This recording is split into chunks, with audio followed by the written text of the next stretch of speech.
For centuries, there's been this destructive force, this sickness that's been quietly undermining empires, governments, and yeah, even huge companies, right from the inside. It's not some plague or a war, it's something way more personal. And in this explainer, we're going to dig into what I'm calling the disease of dynasty. So, what is this sickness? What's this thing that has toppled kingdoms and wrecked companies for literally hundreds of years?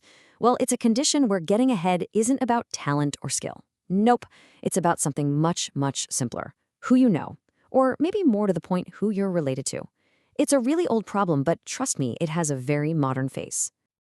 And the name for this, well, the official diagnosis is nepotism. The word itself is actually pretty fascinating. It comes from the Latin word nepos, which means nephew. Why? Because way back when, popes were famous for giving powerful positions to their own nephews. Kind of wild, right? Today, of course, it just means showing favoritism to family and friends, especially when it comes to handing out jobs. All right, so to really get how this thing works, we've got to trace the infection all the way back to its source. And the original strain of this virus, if you will, is found deep inside the halls of royalty. I mean, just think about it for a second. Monarchy is nepotism. That's the whole system. It's built entirely on the idea that power gets passed down through a single bloodline. It is the ultimate family business. And this system, more often than not, led to this really predictable, totally disastrous cycle. Here's how it would go down. First, you get a ruler in power. Then, the crown gets passed to their kid, an heir who might be completely unfit to lead. And the result? The entire kingdom gets driven into the ground, and the family name is ruined. So you're probably asking, why on earth did people put up with this? Well, it was usually a mix of fear and maybe the hope of getting some special favors from the ruling family.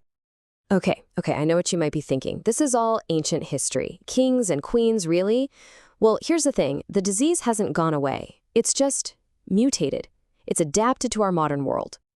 And the parallel is actually kind of spooky when you look at it. The royal crown has been swapped out for a political seat, but the basic idea, it's eerily similar. This belief that a son or a daughter or even some talented cousin has a birthright to power is, believe it or not, still very much alive. And you can see the symptoms of it everywhere. We've got political dynasties where just a handful of families dominate the scene for generations. In the business world, you see these corporate parachutes, where the owner's kid gets dropped right into a senior role without ever having to work their way up. And then there's what you could call the cobweb, this tangled network of elite families who marry each other to keep all the wealth and power locked down. But look, this isn't just about it being unfair. Nepotism is actively destructive. Let's really break down the real damage this infection causes, whether it's in a company or a whole country. The two biggest symptoms are low morale and straight-up incompetence. Just imagine for a second, you're a hardworking, talented person, you give it your all, but you know deep down you'll never get that promotion because the boss's nephew is next in line. It absolutely crushes motivation. And of course, when you promote based on who someone's dad is instead of their skill, you inevitably end up with incompetent leaders making terrible decisions. And this whole thing is really driven by two different mindsets. First, you've got what we can call entitlement nepotism. That's the person who thinks, I deserve this job because of my last name. But then there's reciprocal nepotism. This is more of a transaction between powerful people. Hey, I'll hire your son if you hire my daughter. It's a whole you scratch my back, I'll scratch yours kind of deal. So let's just pull all this together. In a monarchy, a king passes power to his son, and you get incompetence, maybe even oppression. In politics, a politician passes a seat to their family, and you get these powerful dynasties. And in business, an owner makes their kid the new boss, and you get unqualified leaders and all your best, most skilled workers heading for the door. See the pattern? The result is always a loss of talent and competence. So, is there a cure? After all this time, is there an antidote to this kind of decay? Well, fortunately, the answer is yes, and it's actually surprisingly simple. Here's a really powerful way to think about it. Nepotism is a termite that eats the roots of a tree.